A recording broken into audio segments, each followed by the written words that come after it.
आयो सभी भाई बहनों को जय मसीह की। उम्मीद रखता हूँ कि गुजरे सप्ताह में परमेश्वर ने आप सबको सुरक्षित संभाल कर रखा और ये फिर से हम लोगों के बीच में सुंदर समय दिखाया कि एक बार हम फिर उसके जड़ों चले आकर उसकी कलीसिया में इकट्ठा होकर उसके नाम को धन्यवाद देने वाले बने और उसके नाम को ऊंचा उठाने वाले बने। तो आइए हम सभी अपने सरों को झुकाएंगे और कुछ क्षणों प्रभु के पास में चलेंगे और प्रार्थना को करेंगे। आइए अपने सरों को झुकाएंगे। धन्यवाद। हालेलुया। जमीन और आसमान को बनाने वाले हमारे महान जीवित सामर्थ्य खुदा मेरे यीशु राजा, एक बार हम फिर आपकी चरणों तले आते हैं कि आपने फिर से सुंदर सा समय दिखाया, फिर से अपने भाई बहनों से मिलाया और अपनी कलीसिया में उपस्थित किया। मेरे यीशु राजा, हम आपका धन्यवाद देते हैं। पिता, आप महान है, सर्वशक्तिमान आदर की हो कि मेरे यीशु राजा, हम आपसे विनती प्रार्थना को करते हैं। मेरे यीशु जी, आज की इस कलीसिया में परमेश्वर पिता जितने भी भाई बहन लोग आए हुए हैं खुदावन, वो आपकी आशीष को ग्रहण करने वाले बने और मेरे ईश्वर राजा आपकी आशीष को ग्रहण करके परमेश्वर पिता औरों में बांटने वाले हो सके। मेरे खुदावन परमेश्वर पिता, हम आपसे विनती प्रार्थना करते हैं, आज के तमाम वचनों को हम आपके हाथों में सौंपते हैं। मेरे खुदावन, वो परमेश्वर पिता, वो वचन मेरे ईश्वर राजा आपकी ओर से होने वाले हो सके और परमेश्वर पिता आप हम सबों से बोले और बातचीत करने वाले हो। मेरे खुदावन परमेश्वर पिता, हम आपसे विनती प्रार्थना करते हैं। मेरे ईश्वर राजा, जितने भी भाई बहन लोग नहीं आए हुए हैं, जो रास्तों में घरों में, मेरे ईश्वर जी आप परमेश्वर पिता उनको सुरक्षित लेकर आने वाले बने। मेरे ईश्वर राजा परमेश्वर पिता, हम आपसे विनती प्रार्थना करते हैं आज के परमेश्वर पिता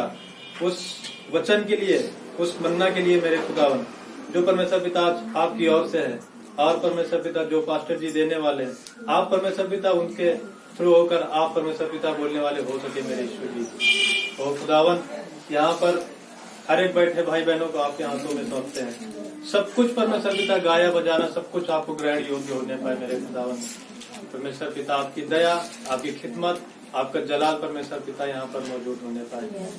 पिता आप महान है मेरे खुदावन। प्रार्थना को सुना मेरे ईश्वर जी। इस छोटी सी विनती प्रार्थना हम आपके मीठे और मधुर नाम से मांगते हैं। आमीन। आइए हम परमेश्वर की आराधना करेंगे और इन गीतों को गाएंगे। हम सब मिलकर साथ में गाएंगे। हो आकाश सूर्य चंद्रमा, हो आकाश सूर्य चंद्रमा, स्तुति करो सारा भूमंडल। हो आकाश सूर्य चंद्रमा, स्तुति करो सारा भूमंडल।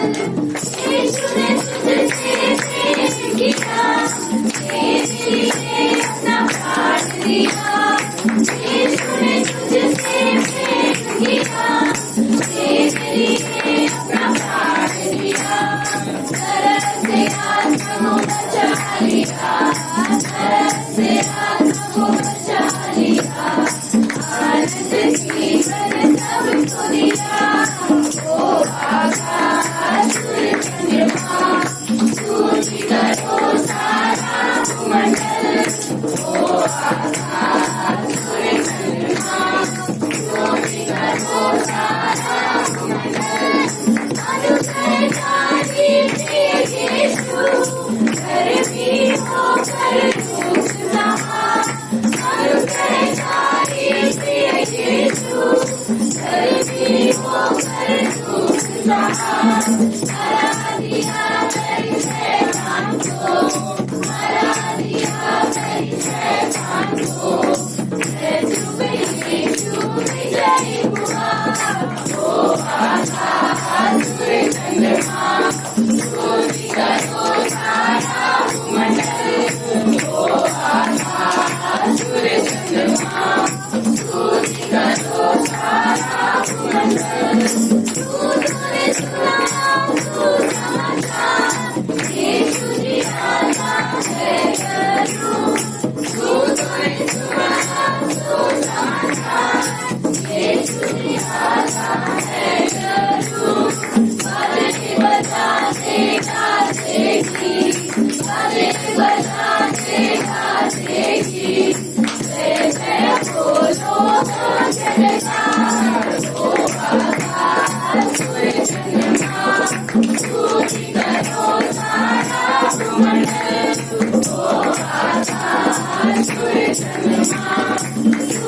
करो सारा भूमंडल, स्तुति करो सारा भूमंडल, सेनाओं का यहोवा हमारे संग संग है, आपका परमेश्वर हमारा ऊंचा गढ़ है, सेनाओं का यहोवा हमारे संग संग है, आपका परमेश्वर हमारा ऊंचा गढ़ है।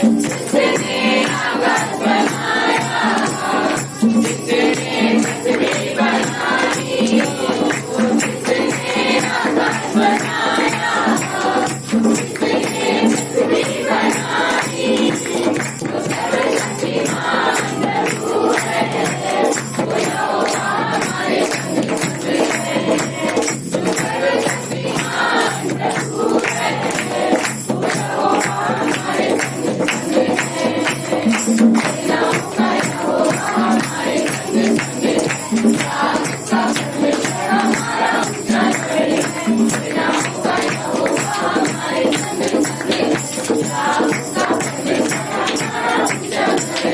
समंदर को जिसने डुबाया, सागर से मार्गों निकाला, समंदर को जिसने डुबाया, सागर से मार्गों निकाला, जो वादे को करता है पूरा, वो यहोवा हमारे संग संग है, जो वादे को करता है पूरा, वो यहोवा हमारे संग संग है, सेनाओं का यहोवा हमारे संग संग है, आपका परमेश्वर हमारा ऊंचा गढ़ है, सेनाओं का यहोवा हमारे संग संग है, आपका परमेश्वर हमारा ऊंचा गढ़ है।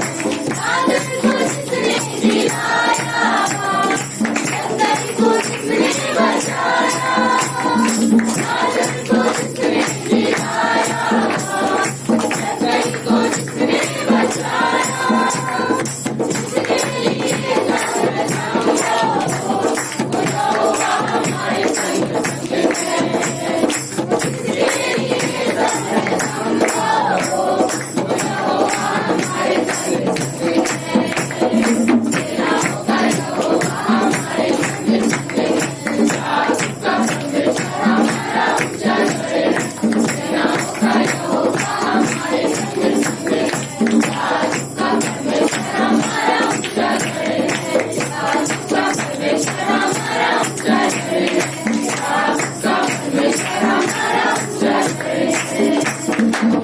यस परमेश्वर धन्यवाद देते प्रभु, आपकी महिमा करते आपके नाम को ऊंचा उठाते, राजाओं का राजा धन्यवाद देते प्रभु, सर्वशक्तिमान और जीवित प्रभु, आपका नाम सब नामों में श्रेष्ठ है प्रभु। आप सर्वशक्तिमान परमेश्वर, आकाश को आपने बनाया, पृथ्वी आपको बनाया, सारी सृष्टि आपको बनाई, धरती और आसमान में सिर्फ एक ही ईश्वर है, और उसी ने मनुष्यों को जीवन दिया, और वही मनुष्यों को बचाने वाला, वही हमारा उद्धार करता है, क्योंकि पिता ही अपने बच्चों को बचाने के लिए। धन्यवाद, आपने हमें बचाया, आपका नाम सब नामों में श्रेष्ठ है।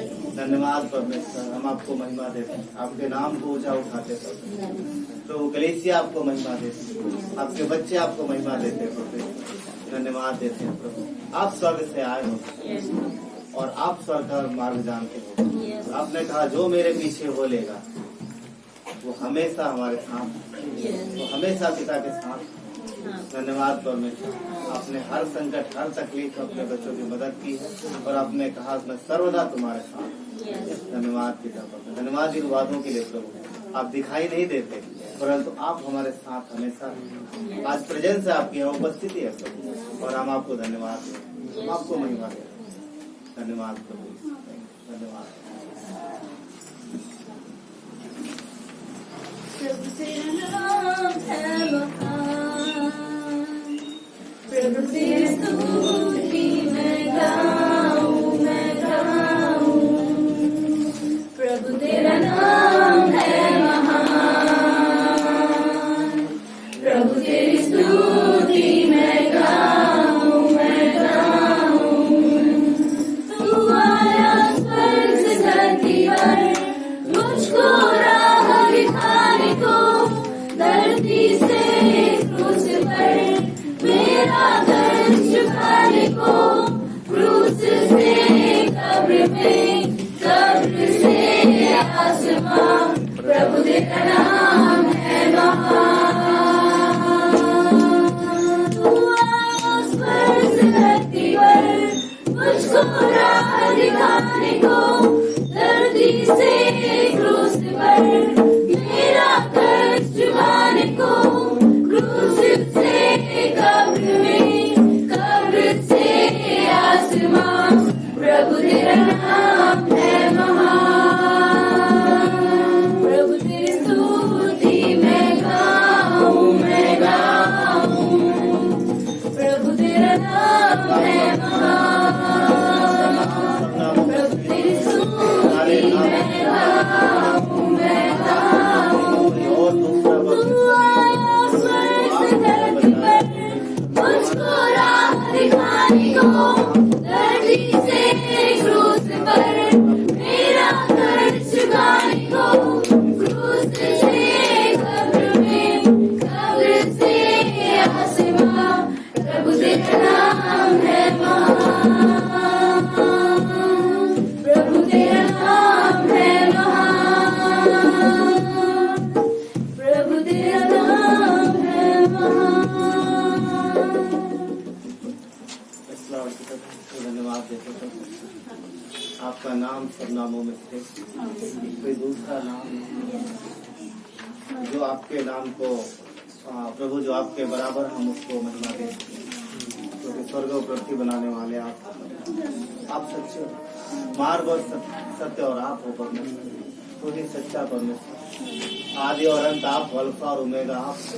आपकी नजरें आप सदैव अपने बच्चों पे लगी रहती है। आप देखते हो कि आपके बच्चे धरती पर क्या है और क्या कर रहे हैं। प्रभु आप सदैव हमें देखते रहते हैं। परमेश्वर आप हमारे कष्ट और तकलीफों में सदा हमारे साथ हैं। बस हमें अपने विश्वास में स्थिर रखें। धन्यवाद परमेश्वर, हम हमारी आराधना आपको भाई, हम सच्चे हृदय से आपको आराधना करते हैं। प्रभु हम गायक नहीं, हम आराधक हैं। हम आपको महिमा देते हैं, कलीसिया आपको महिमा देती है, क्योंकि आप महिमा के योग्य हैं। धन्यवाद प्रभु, धन्यवाद। Thank you. तू पवित्र पवित्र है, तू पवित्र पवित्र है, तू सच्चा है प्रभु, तू झूठा नहीं है, तू पवित्र पवित्र है, तू सामर्थी है, योग्य है, तू स्वर्गों के स्वर्ग में है, तू सामर्थी है, योग्य है, तू स्वर्गों के स्वर्ग में है, तू सच्चा है प्रभु, तू झूठा नहीं है, तू पवित्र पवित्र है, तू करुणा निधान है प्रभु, तू अत्यंत महान है प्रभु, तू करुणा निधान है प्रभु, तू अत्यंत महान है प्रभु, तू सच्चा है प्रभु, तू झूठा नहीं है, तू पवित्र पवित्र है, तू अधर्म को क्षमा करता है,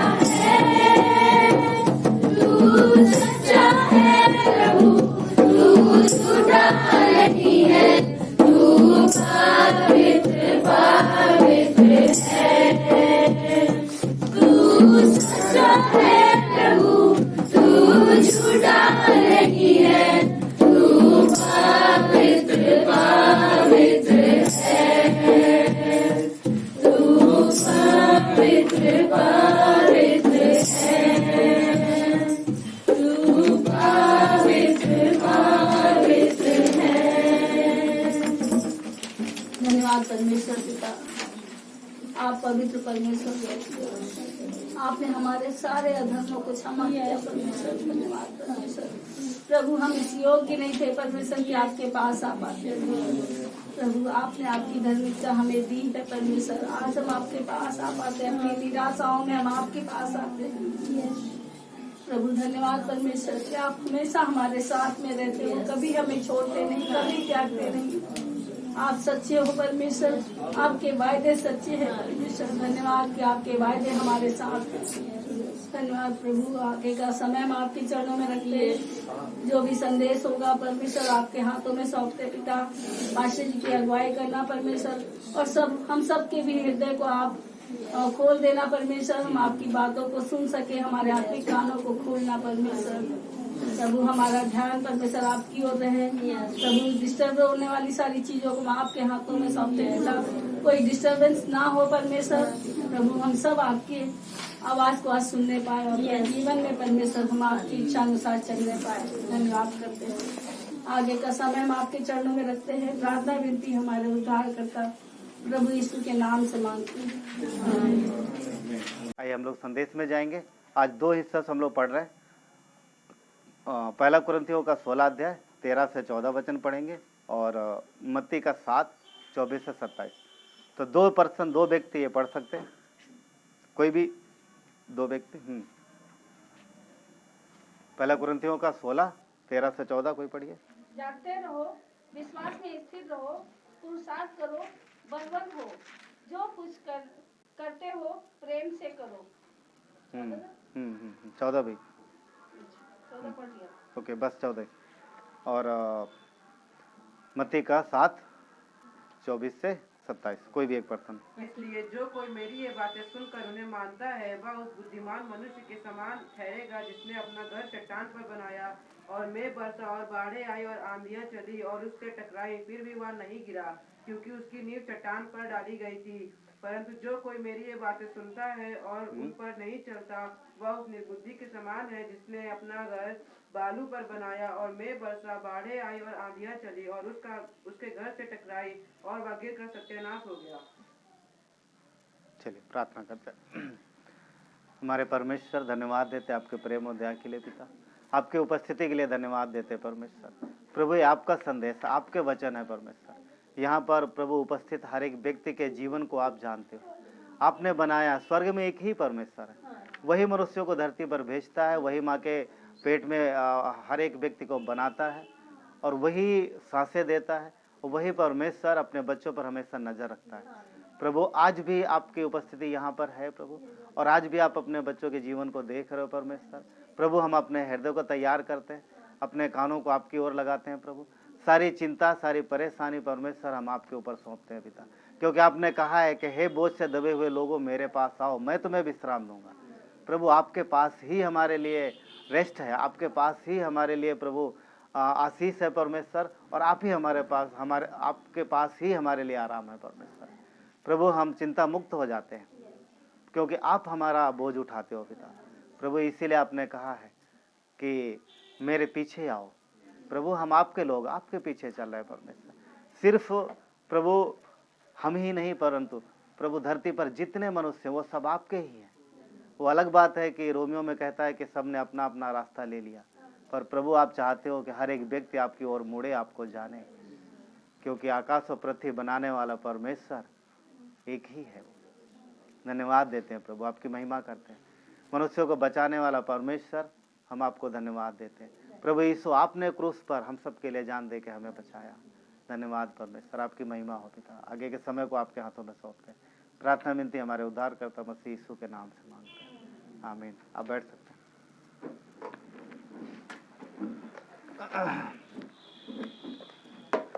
एक बार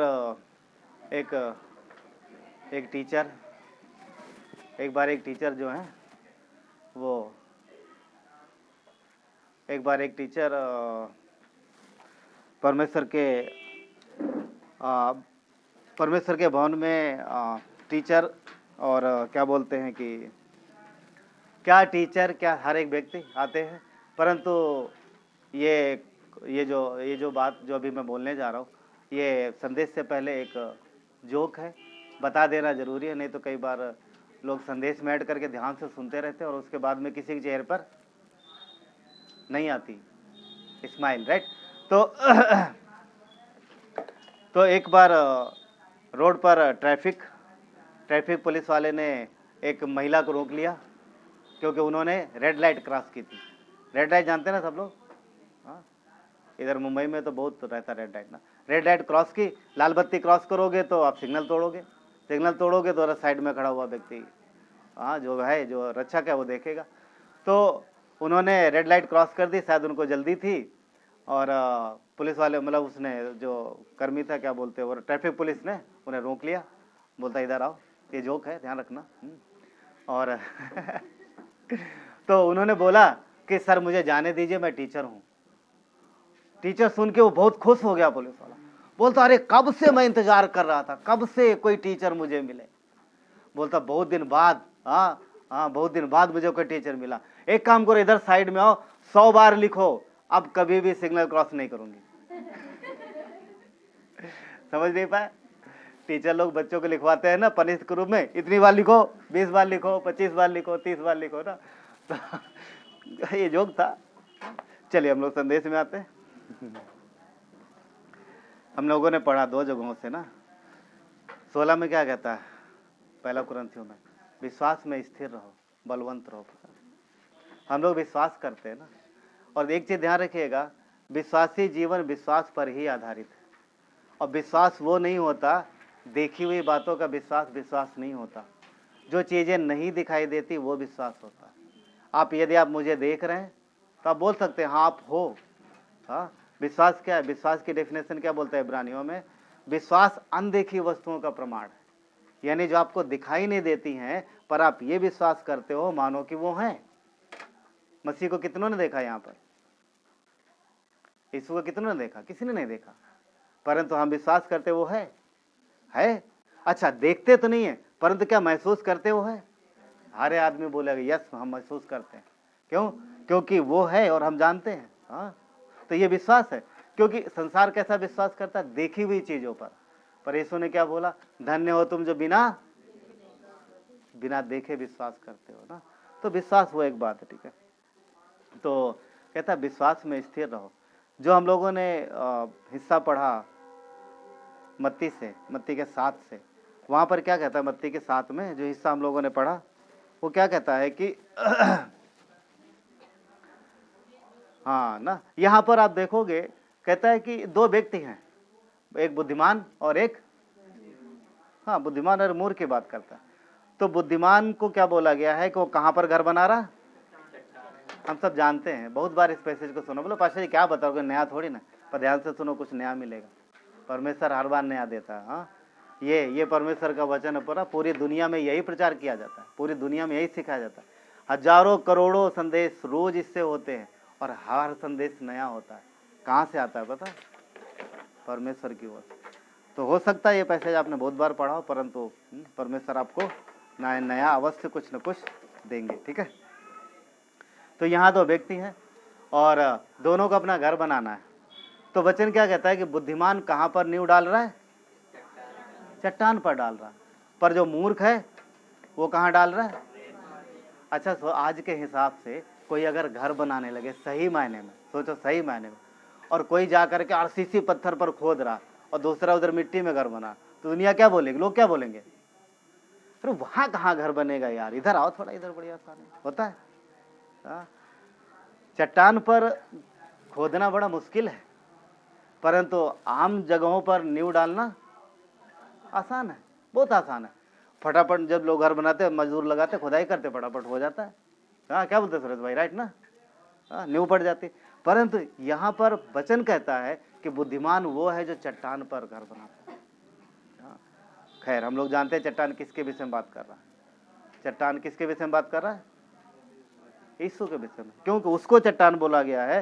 तो पॉइंट क्या है कि जो चट्टान पर घर बनाने की बात बोल रहा है, तो चट्टान पर घर बनाना अगर कोई खोदने जाएगा, नींव तो बड़ी देर में खोदेगी, थोड़ा थोड़ा। हम लोगों ने महाराष्ट्र में देखा, वहां पर वो करते पंपिंग सेट चलाते, पंपिंग सेट मतलब बोरिंग करते जो, तो वहां पर ज्यादा चट्टान ही है, मतलब आरसीसी वाला पत्थर है।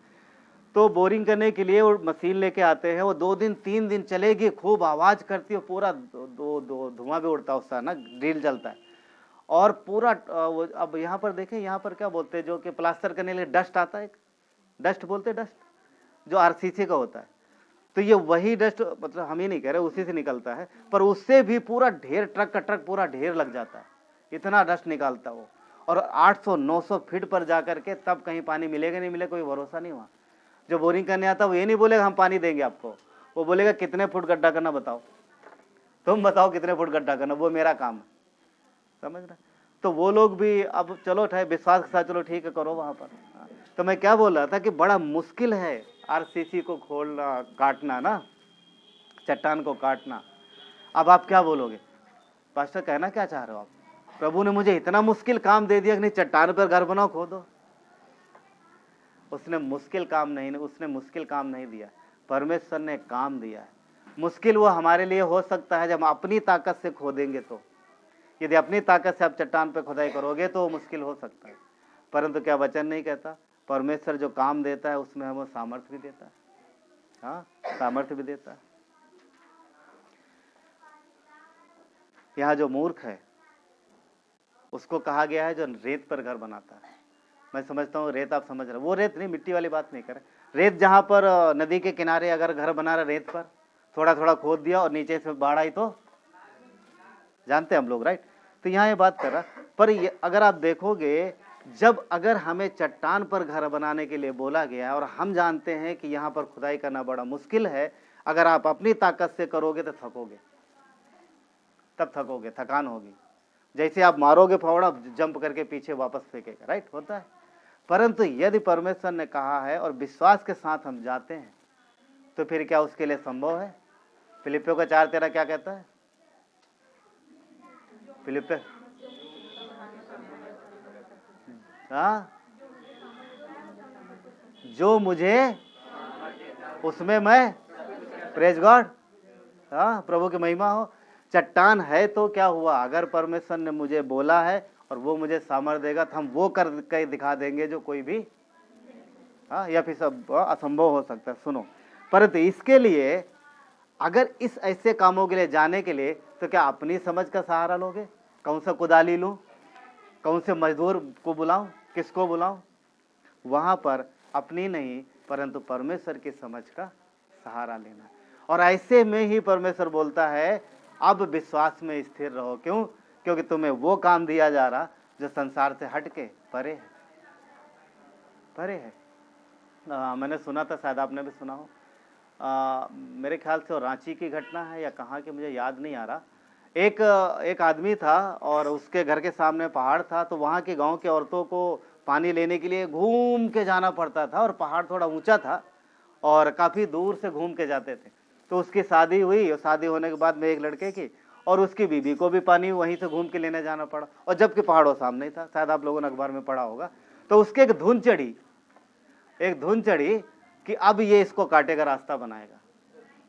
हाँ, नाम हम रहने देना, मुझे पता याद नहीं आ रहा इस समय, पर उसमें न्यूज भी आई थी उसके विषय में, कई सारे लोग जानते होंगे।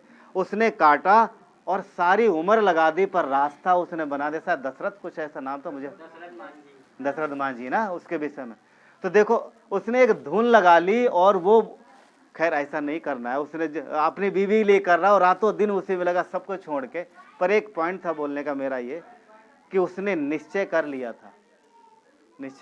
था और वो कर पाया। किसके लिए? ठीक है, हाँ, उसने अपनी पत्नी के लिए काम शुरू किया था, परंतु उसके द्वारा बहुत सारे लोग वो रास्ते से जाने लगे, राइट। तो उसने देखा कि असंभव नहीं है, मैं कर सकता हूँ। ये हिम्मत की बात हो रही है, साहस की बात हो रही है।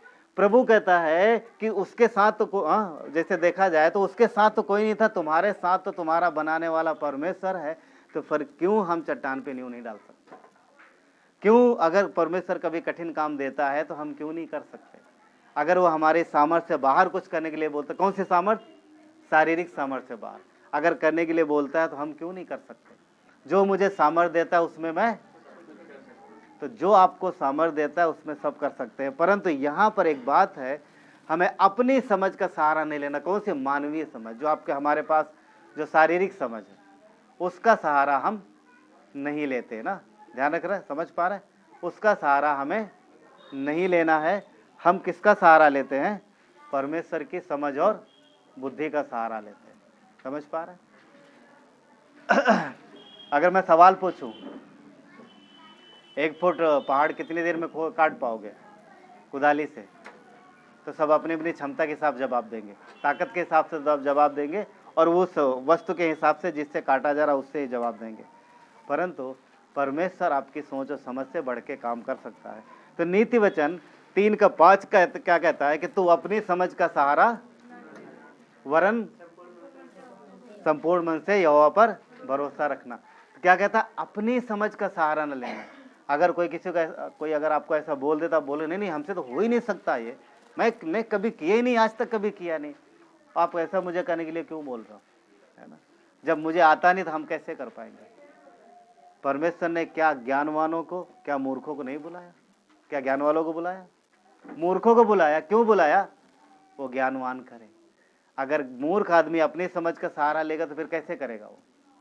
हम प्रभु के, देखिए, हम ज्ञानवान हो सकते हैं, बुद्धिमान हो सकते हैं, सब कुछ हो सकता है, मगर परमेश्वर में हम अपनी बुद्धि को, अपनी समझ को परमेश्वर के सामने कहते हैं, प्रभु मैं कुछ भी नहीं हूँ, मैं जीरो हूँ, मेरी बुद्धि, मेरी समझ, मेरी ताकत, मेरा धन दौलत सब कुछ वेस्ट है, आप हो, मुझे बताओ क्या करना है।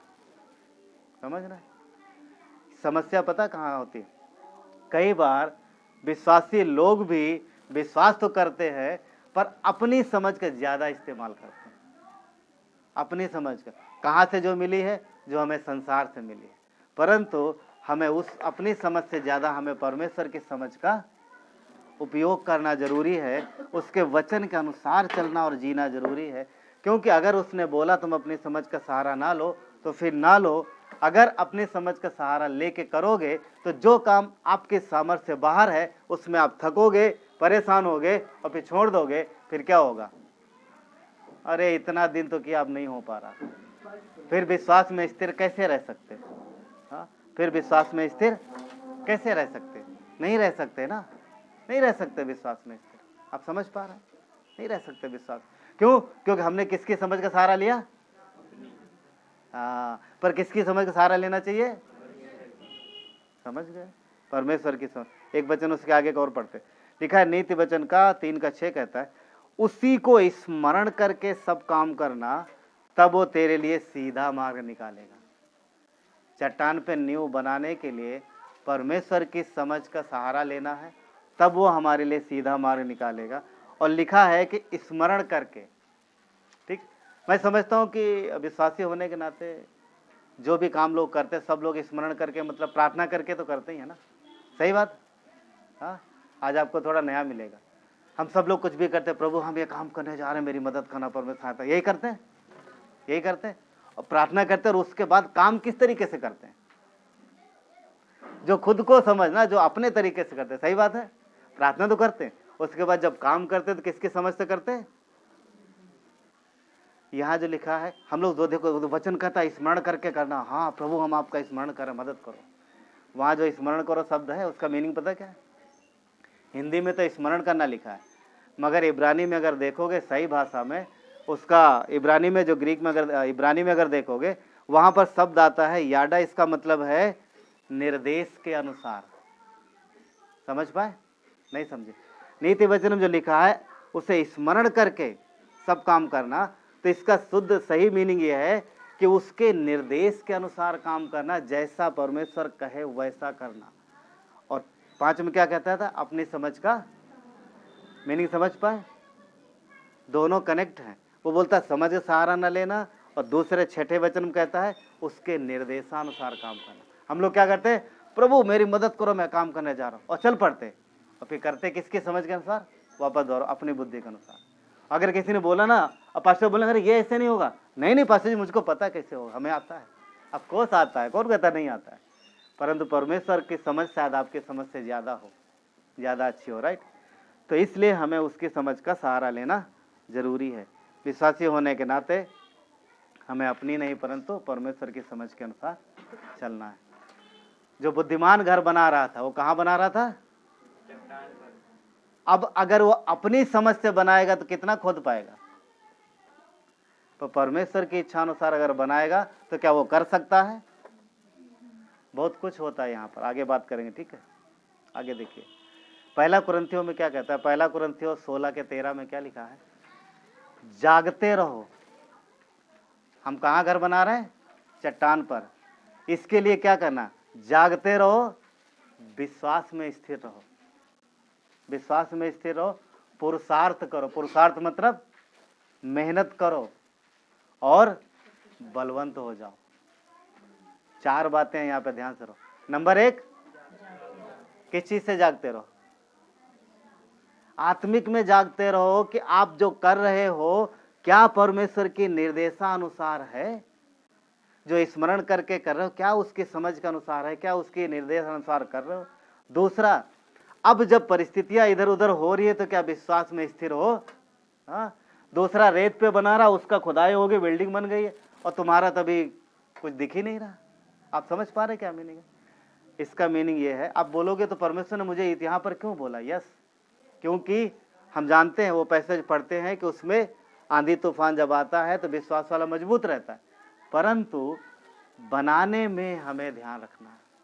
क्योंकि जब विश्वास करते हैं, विश्वास में स्थिर रहते हैं, तब हम धीरे धीरे उस चीज को समझ पाते हैं। अन्यथा अगर हमने दूसरी तरफ देखा, दूसरी तरफ मतलब मैं क्लियर समझाता हूँ, समझो। देखो, आपका एक विश्वासी का जीवन है और एक अविश्वासी का जीवन है।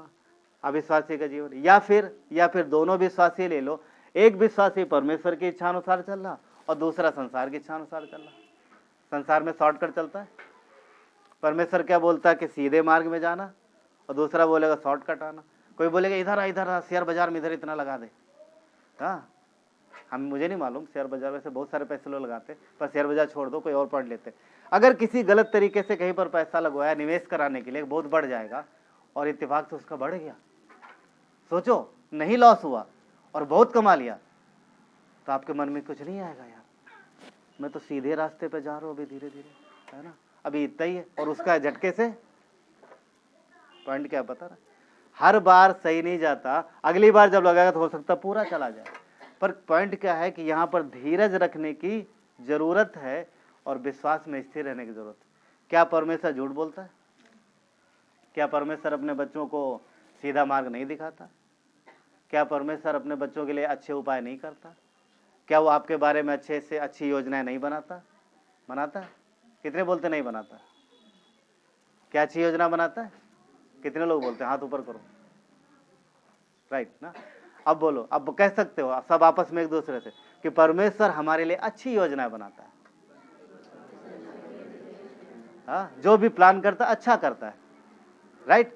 तो जब वो अच्छी योजनाएं बनाता है, आप मानते हैं बात, तो फिर उसकी योजना गलत कैसे हो सकती है? तो फिर हम इधर क्यों देखते हैं कि वो शॉर्टकट जा रहा है, यार वो जल्दी हो गया उसका। होता है बहुत बार कई सारे कामों में। हाँ, मन भी जलता है हम भी इस रास्ते में चले, जल्दी पहुंच जाएंगे, परंतु परमेश्वर कहता है, इसी को बोलते हैं जागते रहो। जागते रहो, क्या तुम परमेश्वर की इच्छा अनुसार चल रहे हो? क्या तुम उसके निर्देश के अनुसार जा रहे हो? अगर हाँ, तो ध्यान रखना क्या स्थिर रहने की जरूरत है। क्यों? क्योंकि कष्ट और तकलीफ तो रहेंगी और पुरुषार्थ करते यानी मेहनत करना।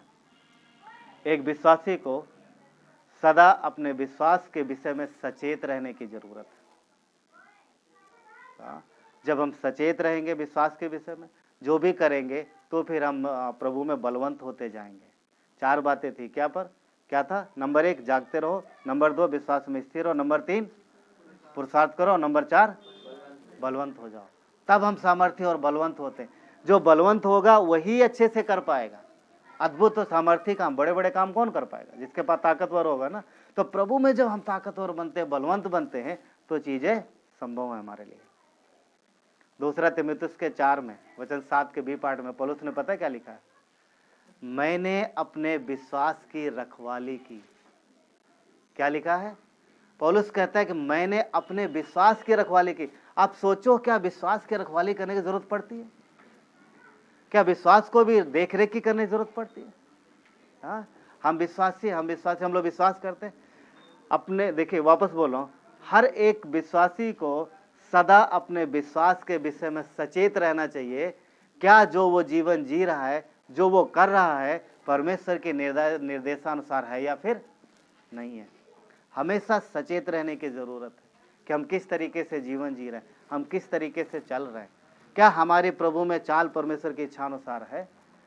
इसी को बोलते हैं सचेत रहो, जागते रहो ना, इसी को बोलते हैं जागते रहो।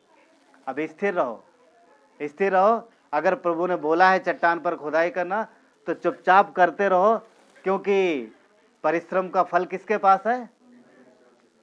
नहीं मुझे 6 महीना नहीं करना प्रभु, मुझे 6 दिन में चाहिए, 2 दिन में चाहिए, होता है ऐसा। हम इंतजार नहीं करते, हम मेहनत करने से नहीं प्रभु हम साल भर इंतजार नहीं करेंगे, मुझे अभी चाहिए, होता है कई बार। हाँ कई बार होता है। स्थिर रहो, मेहनत करो और बलवंत हो जाओ। पौलुस कहता है कि मैंने अपने विश्वास की रखवाली की है, की है उसने विश्वास की रखवाली। आप उसके जीवन को पढ़ को देखो, कितना तकलीफ परेशानियों से गया, हर समय हर जगह वो स्थिर रहा, मजबूत रहा। किस पर भरोसा रखा, अपनी समझ पर नहीं। वो पढ़ा लिखा था, फरीसियों का फरीसी था, बहुत नॉलेज था। उसने बोला कि मैं अपनी बुद्धि, अपना सारा ज्ञान मैं कूड़ा और कचरा समझता हूँ। क्यों? वो तो कचरा है परमेश्वर की बुद्धि के आगे। इसलिए ना, इसीलिए उसने बोला कि मैंने रखवाली की है और तुम भी रखवाली करो। हर कदम पर उसने अपने हर एक कदम को, अपने हर एक जीवन के हर एक मोमेंट को उसने चेक किया है, क्या वो परमेश्वर की इच्छा अनुसार है। आज हमें और आपको भी इसकी आवश्यकता है।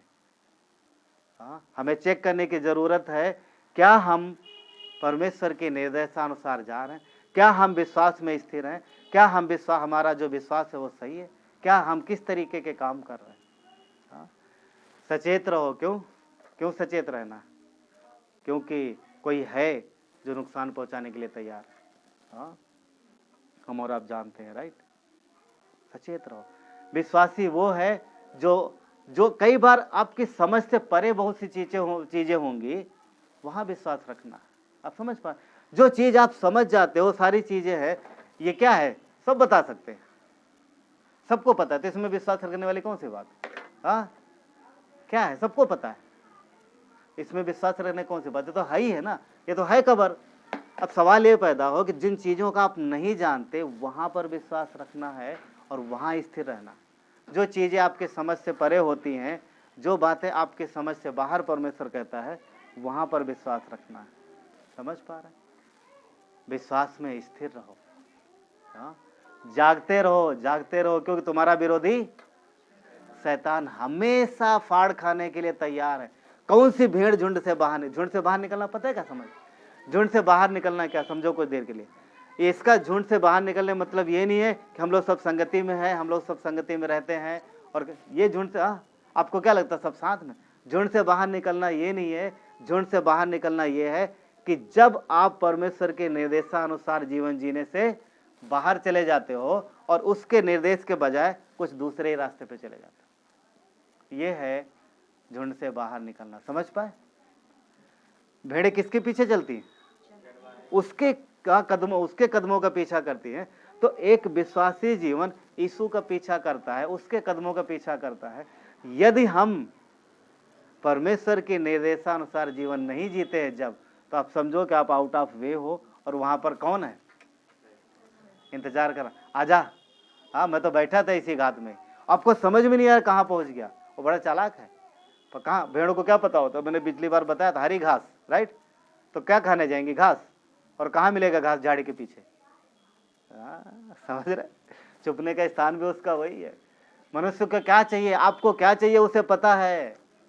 और परमेश्वर बोला चट्टान है, नहीं थोड़ा धीरे, चट्टान मतलब पता है क्या? प्रभु की इच्छा अनुसार वो देना चाहेगा अपने तरीके से, थोड़ा समय लेगा, बोलेगा बेटा स्थिर मजबूत हो जा। हाँ, और हम चाहेंगे नहीं मुझे अभी चाहिए, तो वो धीरे से शॉर्टकट ले आएगा। आप चलते जा रहे हैं, बढ़िया रास्ता है, और छोटी सी पगडंडी दे देगा, इधर इधर थोड़ा शॉर्टकट जा रहा है, उधर कुछ दिखेगा। सावधान रहना। हाँ, सावधान रहना। इसीलिए हमें विश्वास में स्थिर रहना। हाँ, कुछ चीजें जब हमारी और आपकी समझ से परे होती हैं तो वहां हमें लगता है अरे ऐसे कैसे हो सकता है। कितनी बार आता है, अरे ऐसे तो नहीं होगा, पास्टर जी खाली ऐसे बोलते रहते हैं। हाँ, ऐसे तो नहीं होगा, पर विश्वास रखना जरूरी है। आपको पता है यीशु के कितने शिष्य थे? जब उसको क्रूस पे चढ़ा दिया गया, उसके बाद सारे चेले डर गए और एक जगह बैठे थे, और यीशु आके बंद दरवाजे से अंदर आया, याद है? और वहां पर एक चेला नहीं था। कौन नहीं था? और जब चेलों ने बताया, अरे प्रभु आया था, हम लोग बैठे थे, प्रार्थना कर रहे थे, हम लोग डरे हुए थे, हमारे बीच प्रकट हो, वो क्या बोलता पता?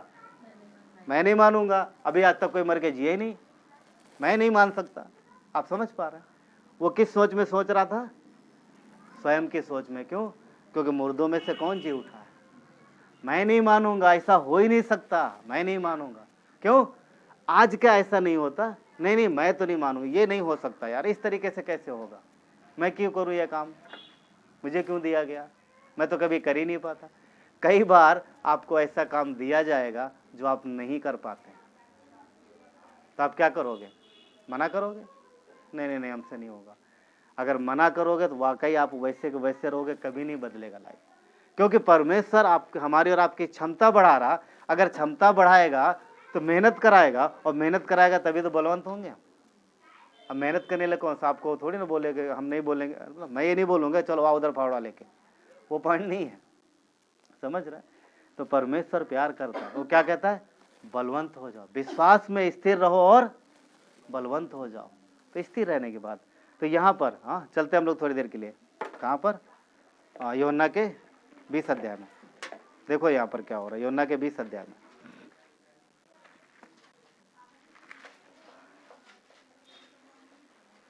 यूहन्ना 20 में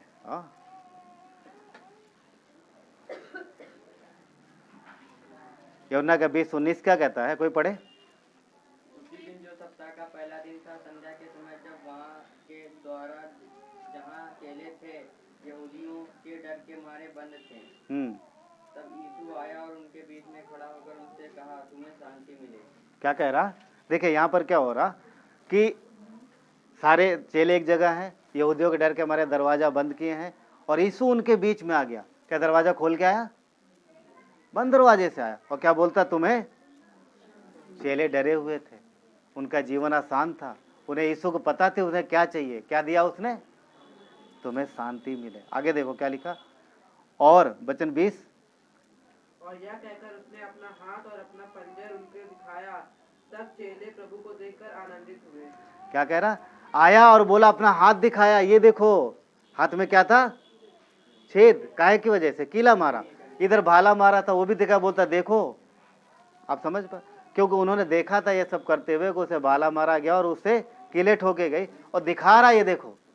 अब दिखाने के बावजूद क्या चेले विश्वास नहीं करेंगे? करेंगे ना। ठीक है, अब आगे पढ़िए। यीशु ने फिर उनसे कहा, तुम्हें शांति मिले, जैसा पिता ने मुझे भेजा है वैसे ही मैं भी तुम्हें भेजता हूँ। बस रुको यहीं पर। जैसा पिता ने मुझे भेजा वैसा मैं तुम्हें भेजता हूँ। आप समझ पा रहे हैं क्या? अब वो काम दे रहा है, अब बोला है बनाओ घर चट्टान पर। क्यों? विश्वास किया तुमने, अब काम करने का समय आया। अब जाओ, जैसे परमेश्वर ने मुझे भेजा मैं तुमको भेजता हूँ। कहाँ भेज रहा है? पूरे संसार में जाओ। क्या वो गए? वचन कहता डर के मारे वो बैठे थे दरवाजा बंद करके, और प्रभु बोला बाहर निकलो, जाओ उन्हीं यहूदियों के पास। आसान था? जिनकी वजह से वो छुपे हुए थे, जिनकी वजह से डर के मारे बैठे थे, परमेश्वर बोला अब तुम जाओ, जैसे परमेश्वर ने मुझे भेजा वैसे मैं तुम्हें भेज रहा हूँ। नहीं नहीं नहीं प्रभु, मुझसे तो नहीं होगा, हम तो भैया नहीं, जो नहीं नहीं, मैंने देखा तुझे, तेरे साथ क्या किया उन्होंने, मेरे साथ वही करेंगे। वचन क्या कहता है?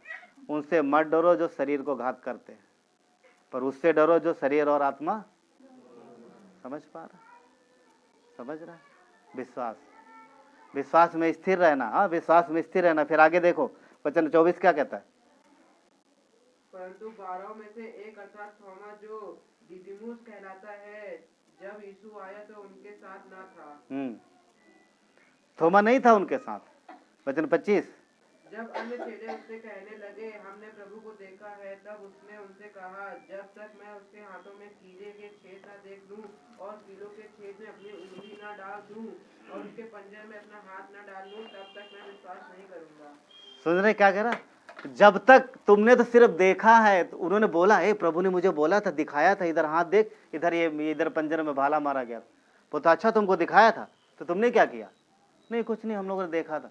बोलता मैं ऐसे विश्वास करने वाला नहीं, जब तक आएगा और मैं ऐसा डाल के देखूंगा, उंगली डाल के देखूंगा और इधर हाथ डाल के देखूंगा, तब यकीन करूंगा वही है, अन्यथा मैं नहीं करूंगा।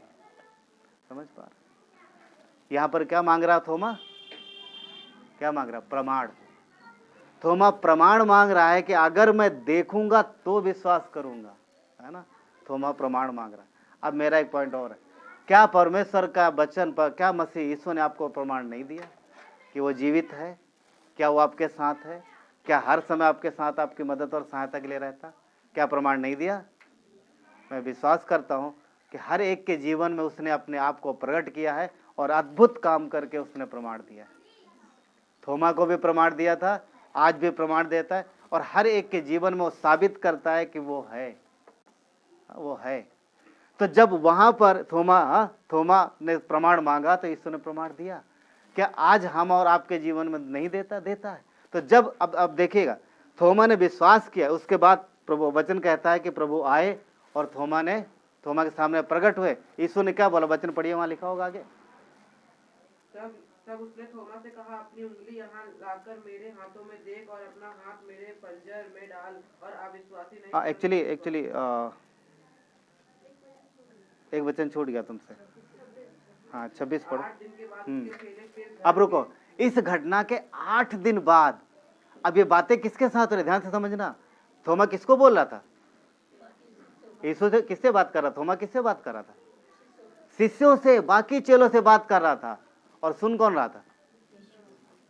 ना, ये इधर बातें कर, बोलता मैं देखूंगा, जब तक हाथ में नहीं देखूंगा छेद तब तक मानूंगा नहीं, इधर हाथ डाल के। यीशु सुन रहा, अच्छा थोमा तो इनकी बातों पे भरोसा नहीं कर रहा, चल ठीक है कोई बात नहीं। 8 दिन बाद फिर वो इकट्ठा है और वचन क्या कहता है? यीशु वहां पर पढ़िए जरा, कंप्लीट करिए। और थोमा उनके साथ था और द्वार बंद थे। थोमा उनके साथ और दरवाजे फिर और यीशु आया और उनके बीच में खड़े होकर वो कहा, तुम्हें शांति मिले। हाँ, आया और खड़े होके फिर क्या कहा? तुम्हें शांति मिले। जब यीशु साथ में है हमारे बीच में तो अवश्य शांति रहेगा। क्यों? कि शांति का राजकुमार वही है। आगे देखिए। तब उसने थोमा से कहा, अपनी उंगली यहाँ लाकर मेरे हाथों को दे। ओके, अब सुनो यहाँ पर, अब और किसी से नहीं बोला वो। क्यों नहीं बोला किसी और बाकियों से? बाकी विश्वास कर चुके थे। कौन नहीं कर रहा था? सिर्फ एक। कितनी अच्छी सुंदर बात है कि परमेश्वर एक का भी फिक्र करता है। उसने ये नहीं सोचा रहे ठीक है यार चलो 10 तो विश्वास कर ही रहे ना, एक तो मर गया 10 तो है ना, ये काम कर लेंगे ना। नहीं, वो एक को भी नहीं खोना चाहता है। थोमा के लिए स्पेशली दोबारा फिर आया, वो फिर आया, फिर वही सीन दोहराई। और इस बार किसी और से नहीं बोला, सिर्फ थोमा से बोला, थोमा इधर आ, इधर उंगली डाल के देख, इधर हाथ डाल के देख, मैं वही हूँ। और विश्वास क्या लिखा आगे? और अपना हाथ लेकर मेरे पंजर में डाल और अविश्वासी नहीं परंतु विश्वासी। क्या बोला? अविश्वासी नहीं परंतु, समझ रहे हैं, परंतु विश्वासी बन। अविश्वासी नहीं परंतु विश्वासी बन। कई बार हमारी सोच और समझ से बढ़ के परमेश्वर कुछ बातें बताएगा, वहां पर कई बार हम और आप थोमा के जैसे बन जाते हैं। समझ रहे? नहीं ये चीज तो नहीं हो सकती, नहीं हो सकती, ऐसे कैसे हो सकता? अगर ये करेंगे तो हमारा ये कम हो जाएगा, वो करेंगे तो हमारा वो कम हो जाएगा। क्या बोला? अविश्वासी नहीं परंतु विश्वासी बन। अविश्वासी नहीं परंतु विश्वासी बन। ठीक है, वचन 20 पढ़िए। 20 नहीं 29। यीशु ने उससे कहा, तूने मुझे देखा है, क्या इसलिए विश्वास किया है? धन्य है वे जिन्होंने बिना देखे विश्वास किया। समझ रहे? ये हमारे और आपके लिए है। ये वचन 29 क्या कहता? धन्य है वे जो बिना थोमा तू धन्य नहीं है क्योंकि तूने देख के विश्वास किया है, पर धन्य है वे जो बिना देखे। जानता था परमेश्वर, क्योंकि अब जब ये जाएंगे और लोग बिना देखे विश्वास करते हैं। हमने यीशु को नहीं देखा, हम में से किसी ने नहीं देखा, पर परमेश्वर हमारे और आपके विषय में धन्य कहता है कि धन्य हो तुम जो बिना देखे विश्वास करते हो। हाँ? तो इसलिए क्या कहता है कि तुम बिना देखे विश्वास करते हो और जब तुमने विश्वास किया है तो तुम हमारे अपनी समझ में नहीं, अपनी समझ का नहीं, परंतु मेरी समझ का सहारा लो और स्थिर रहो, और स्थिर रहो, बने रहो ना, और स्थिर रहो। सुनो, थोमा हम सबके अंदर है आज भी। अब बोलोगे हैं पास क्या बोले, वो तो कब का मर गया। थोमा का स्वभाव आज भी हम सबके अंदर है। कई बार कुछ चीजें हम विश्वास नहीं कर पाते हैं। सवाल ये है, देखिए सुनिए, क्या आप तब भी विश्वास करते हो जब परिस्थितियां आपकी सोच और समझ से बाहर होती हैं? क्या आप उस वक्त भी विश्वास में स्थिर रहते हो जब चीजें आपके इच्छानुसार नहीं हो रही हैं? क्या आप तब भी विश्वास में स्थिर रहते हो जब आप प्रार्थनाएं करते जा रहे हो और उत्तर मिलने में देर हो रही है? क्या आप तब भी विश्वास में स्थिर रहते हो? समझ पा रहे? ये सोचने की बात है। जरूरी है ये समझना कि हम किन परिस्थितियों में विश्वास में स्थिर रहते हैं और किन परिस्थितियों में विश्वास में डगमगा जाते हैं। हाँ? क्या आप उस वक्त भी वचन पढ़ने में विश्वास योग्य रहते हो जब आप बहुत व्यस्त रहते हो? क्या आप तब भी विश्वास योग्य रहते हो जब आपके जीवन में बहुत घटी हो रही है, आपके पास पैसे की बहुत घटी है, बहुत दिक्कत है? नहीं है, बिल्कुल नहीं है। क्या तब भी विश्वास योग्य रहते हो? क्या उस वक्त भी विश्वास योग्य? सवाल है। थोमा ने देखा नहीं मसीह को, इसलिए विश्वास योग्य नहीं रहा। अब यीशु बोलता धन्य है वे जो बिना देखे विश्वास करते हैं। तो सवाल यह है, क्या आप विश्वास योग्य रहते हो तब भी जब आपके जीवन में कुछ भी अच्छा नहीं हो रहा? क्या आप तब भी विश्वास योग्य रहते हो जब आप जैसा सोचते हो उसके सब उल्टा हो रहा है? सवाल है, ये सवाल है। ये जरूरी है कि हम किन परिस्थितियों में विश्वास करें। सब कुछ अच्छा जीवन में होता चला जा रहा, जैसा आप सोच रहे हो वैसा हो रहा, तो उसमें विश्वास योग्य बने रहने में कौन सी बड़ी बात है? ये चट्टान पे घर बनाना नहीं हुआ, ये हुआ रेत पे घर बनाना। क्यों? क्योंकि रेत पे जो घर बना रहा उससे पता हो फावड़ा मारेगा, फटाफट जाएगा और तुरंत घर बन जाएगा उसका। समझ रहे? अगर सब कुछ जीवन में अच्छा हो रहा, सब बढ़िया चला, तो आपका घर कहाँ बनना? पता? रेत पर। क्या विपरीत परिस्थितियों में जब आपके जीवन में हालात अच्छे नहीं है, तब आप क्या परमेश्वर के निर्देश अनुसार चलते हो या फिर अपनी समझ का सहारा लेते हो? सवाल ये है यहाँ पर। आप समझ पा रहे हैं? सवाल ये है, ये हमें देखना है। यीशु ने थोमा क्या बोला? अविश्वासी नहीं, विश्वासी बन। यीशु जानता था कि अगर वो उसके सामने प्रकट नहीं होगा तो ये खो जाएगा, ये नहीं यकीन करेगा, और वो उसको खोना नहीं चाहता। ध्यान रखना, वो आपको भी खोना नहीं चाहता, वो एक को भी नहीं खोना चाहता, किसी को नहीं खोना चाहता है। परंतु हमें और आपको समझना है कि उसने हमें बुलाया किस लिए। हमारा घर चट्टान पे बन रहा है और जो मसीह यीशु के द्वारा ही संभव है। हमें सिर्फ विश्वास में स्थिर रहना है और चलते रहना है। वहां पर हमें अपनी नहीं परंतु परमेश्वर के समझ का सहारा लेना है और उसको स्मरण करके सारे काम करना। स्मरण करके मतलब मैंने बताया था क्या? उसकी निर्देशानुसार। क्या हम परमेश्वर के निर्देशानुसार जा रहे हैं? वो एक बड़ी बात। देखिए, हम मसीह के संतान हैं, हम परमेश्वर के संतान हैं। वो हमसे आपसे बहुत प्यार करता है। संतान परिवार में जो भी होता पिता का, वो सब वारिस होती है वो। हाँ, चाहे बेटा हो चाहे बेटी हो, जो भी सब वारिस होते हैं। तो हम परमेश्वर के संतान, हमें भरोसा करना और विश्वास से चलना है। रोमियो 8:17 कहता है, यदि संतान है तो वारिस भी हैं। हाँ, हम बाहर के नहीं हैं कि नहीं प्रभु मेरा ध्यान नहीं रखेगा। हाँ, समझ पा रहे हैं ना? उसने क्या बोला? मैं तुम्हें दास नहीं कहूंगा, तुम मेरे दोस्त हो, तुम मेरे मित्र हो। क्यों? मित्र के मन की बात जानता है। तुम मेरी संतान हो, तुम मेरे बच्चे हो और मैं तुम्हारा पिता हूं। मैं तुम्हारे लिए मरा हूं। तो मैं जो बोल रहा हूं, तुम उस हिसाब से क्यों नहीं चलते? तुम क्यों अपनी समझ का सहारा लेते? तुम क्यों विश्वास में स्थिर नहीं रहते? हाँ, हम वारिस हैं, मसीह के वारिस हैं। समझ रहे हैं? यूसुफ को परमेश्वर ने बोला था वो राजा बनाएगा। राइट? यूसुफ कहानी सब जानते हैं। उसके भाइयों के द्वारा उसे धोखा दिया गया, उसे गड्ढे में डाला गया, उसे बेचा गया, उसे सताया गया और जेल में पड़ा रहा। क्या यूसुफ विश्वास योग्य नहीं रहा? हाँ, सवाल है, क्या वो विश्वास योग्य नहीं रहा? अब सोचो, उसने स्वप्न देखा, परमेश्वर ने उसे बताया कि तू राजा बनेगा। अब वो राजा नहीं, वो दास है, दास है। और दास का मीनिंग मैंने बताया तो पता है क्या होता है? उस समय में जो आदमी दास बन जाता था वो ज्यादातर दास की अवस्था में ही मरता था। क्यों? क्योंकि जब तक कोई आदमी उसकी कीमत चुका करके उसे खरीदे और खरीद के फ्री ना कर दे, तब तक वो हमेशा दास ही रहता था। एक खरीदता था, दूसरा बेच देता था, उससे भी दूसरा खरीदता, सारी उम्र उनके मालिक बदलते रहते थे, अंत में दास की अवस्था में ही मर जाते। उसके भाइयों ने उसे मार डालने की सोचा, परंतु यहूदा ने और रोबेन ने बचाने की कोशिश की। तो उन्होंने बोला कि हम अपने भाई के हत्यारे ना हो, इसलिए इसको बेच देते। तो उन्होंने बेचने में बड़ी जल्दी, अब देखोगे उसमें लिखा, उन्होंने हाँ बेच दिया, तुरंत मान गए वो। क्यों? वो जानते थे कि मृत्यु से ज्यादा भयानक है दास का जीवन। क्यों? वहां रोज मरना है, रोज मरना, बड़ा भयंकर, मतलब बड़े तकलीफदायक जीवन हुआ। अब सोचो वो राजा बनने वाला है अगले क्षण, और कुछ दिन बाद वो क्या बन गया? तो क्या बोल सकता? प्रभु मुझे क्या कर दिया तूने? क्या वचन नहीं कहता कि यूसुफ विश्वास योग्य रहा हर परिस्थिति में? क्या उसने वहां अपनी समझ का सहारा लिया? परमेश्वर की योजना, परमेश्वर के प्लान, परमेश्वर के तरीके हमारी और आपकी सोच समझ से अलग है।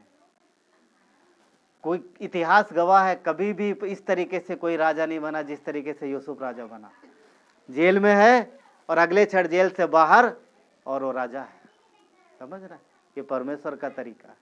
इसलिए परिस्थितियां चाहे जैसी हो, हमें विश्वास में स्थिर रहना है। क्या बाकी लोगों जीवन में नहीं है? अब्राहम को ले लो, यूसुफ, कितने सारे, इनको सिर्फ बोला गया था, एक वादा दिया गया था, और उसके बाद उस वादे के पीछे चले और विश्वास योग्य बने रहे। हाँ, विश्वास योग्य बने रहे। हमें और आपको विश्वास योग्य बने रहना। इब्रानियों का 12:6 क्या कहता है?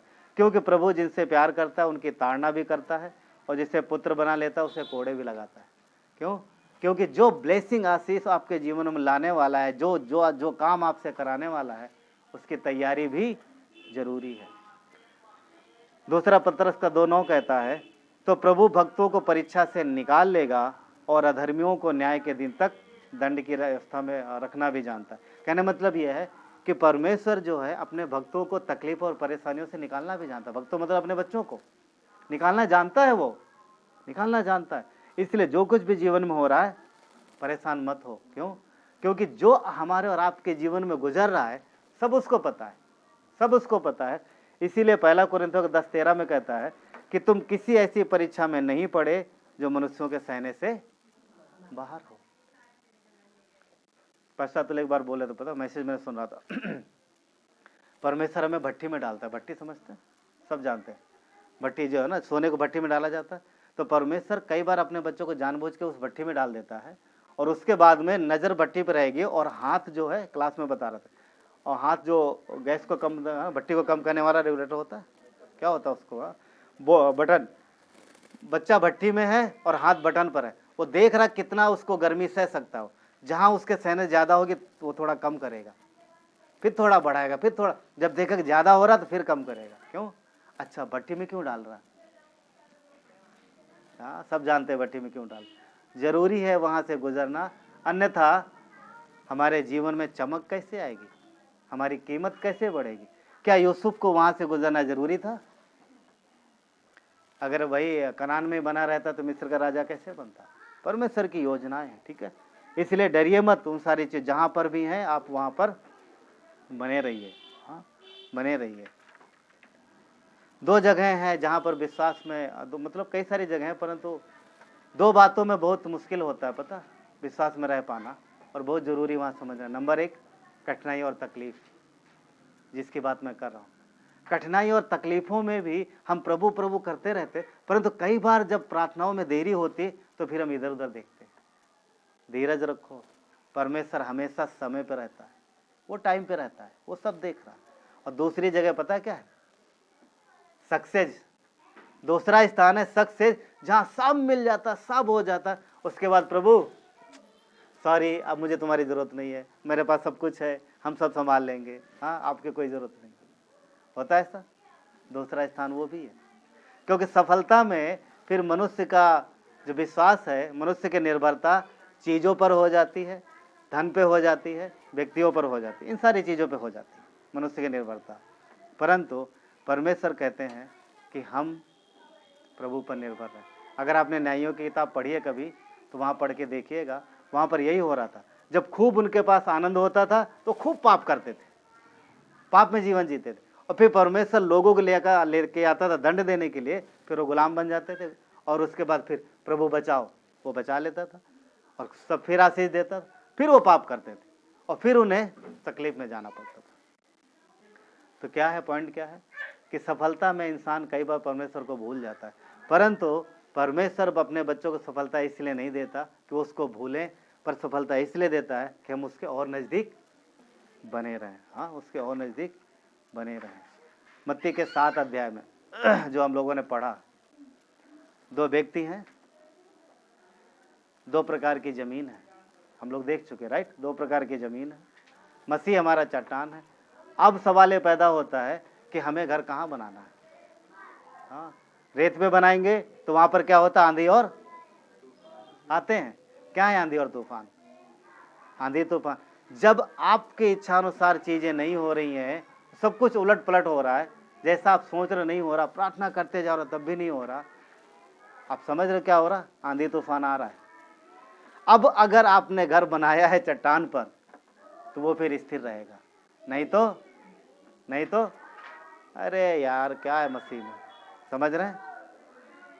समझ पा रहे? तो 2 व्यक्ति हैं, 2 जमीनें हैं, 2 नींव हैं, 2 घर हैं बने हुए हैं, और हम देख रहे हैं कि वहां पर एक चुनाव है, समझ रहे हैं? 2 व्यक्तियों को चुनना है 2 व्यक्तियों को, परेशान मत, चुनना है कि किधर जाएंगे। प्रभु की इच्छा अनुसार आगे जाएंगे, उसके निर्देश अनुसार जाएंगे, या फिर अपनी समझ के अनुसार जाएंगे। तो विश्वास में स्थिर रहना। अगर मसीह ने बोला है कि अविश्वासी नहीं विश्वासी बनो, तो हमें फिर विश्वासी बनना है और विश्वास में स्थिर रहना है। समझ पा रहे हैं? निर्णय है, आप निर्णय ले, हमें निर्णय लेना, हमें करना क्या चाहते हैं। एक सवाल है जो हर एक व्यक्ति को चुनना, मतलब होना चाहिए, कि सवाल ये है कि आप किसको चुनोगे, चट्टान को या फिर रेत को, है ना। सब जानते हैं कि रेत में घर बनाना आसान है, परंतु घर का स्थिर रहना क्या आसान है? तो मजबूत चाहिए, सब कुछ चाहिए।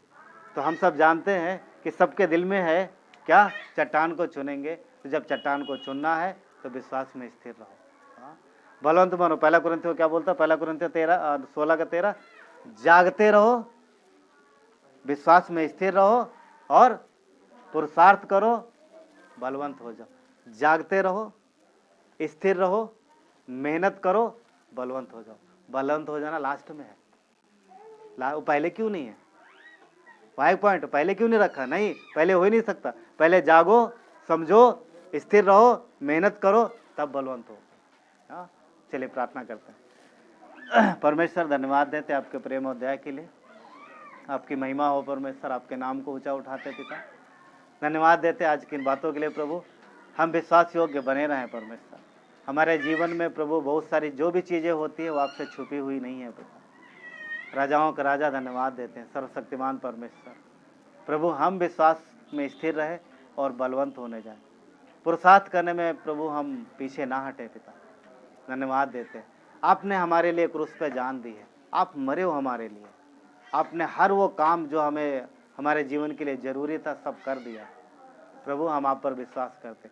अगर यहाँ पर कोई ऐसा है जिन्होंने अभी तक विश्वास नहीं किया, तो आपके पास आज मौका है कि प्रभु यीशु आपके लिए मरा क्रूस पर, आप अपने पापों को अंगीकार करते हुए उससे क्षमा मांग सकते हो और वो आपके पापों को क्षमा करेगा, और आप जब भी धरती छोड़ोगे तो आप उसके साथ स्वर्ग में रहोगे। जब तक धरती पर हो तब तक प्रभु आपकी मदद और सहायता के लिए हमेशा आपके साथ रहेगा। तो मेरे पीछे आप ये प्रार्थना कर सकते हैं। अगर अभी तक आप में से किसी ने यदि यीशु पर अपना विश्वास नहीं लाया या उसे अपना उद्धारकर्ता नहीं माना, तो आज आपके पास मौका है, आप ये प्रार्थना कर सकते हैं। अपने मन में कह सकते हैं, अगर जिसने प्रार्थना की उसे ज़रूरत नहीं है, परंतु जिसने नहीं किया या जो उद्धारकर्ता नहीं माना वो कर सकता है। कहिए मेरे पीछे, कह सकते हैं, हे परमेश्वर, मैं पापी हूँ, मैं खुद को नहीं बचा सकता। धन्यवाद कि प्रभु यीशु को आपने इस धरती पर भेजा प्रभु यीशु आपने मेरे लिए क्रूस पर जान दी, कब्र में गए, मरे हुओं में से जी उठे, आप जीवित मसीहा। प्रभु हम आप पे विश्वास करते हैं, मुझे क्षमा करो, मेरे जीवन में आओ, मेरी अगुवाई करो। धन्यवाद देते, आपकी महिमा करते हैं। प्रार्थना विनती प्रभु यीशु मसीह के नाम से मांगते हैं, आमीन आमीन। Praise God. प्रभु आप सबको आशीष